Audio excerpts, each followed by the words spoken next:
Hi, I'm Clay Thompson, Category Manager with SportDOG brand. I'm here today with Ripley, and today we're going to show you how to change the ID on your remote transmitter. An ID code is the signal identification between the remote transmitter and the collar receiver. Most SportDOG systems have the flexibility to program 2 or more transmitters to the same ID code, allowing them to both control one collar receiver. This is helpful in the event that you wanted to keep one transmitter in the house and one in your training bag, or if your transmitter is sending a signal to more than one collar receiver unintentionally. Changing the ID code will solve this.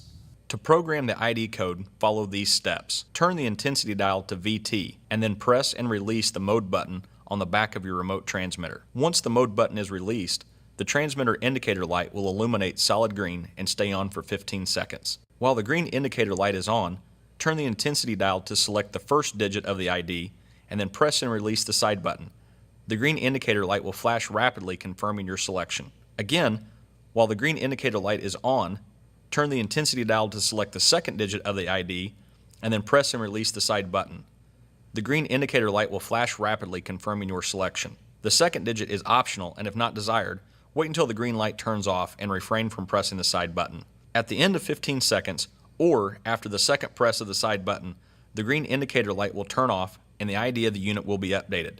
At this point, the unit will be in the same mode as it was in prior to setting the ID. Upon changing the ID code, you will need to rematch the collar receiver to the remote transmitter. To return the unit to the factory ID, follow these steps. Turn the intensity dial to VT, and then press and release the mode button on the back of your remote transmitter. This does not change the mode, so the current mode will still be active after the ID change is complete. Do not press any buttons and wait until the green transmitter indicator light turns off. You will now need to match the collar receiver to the remote transmitter.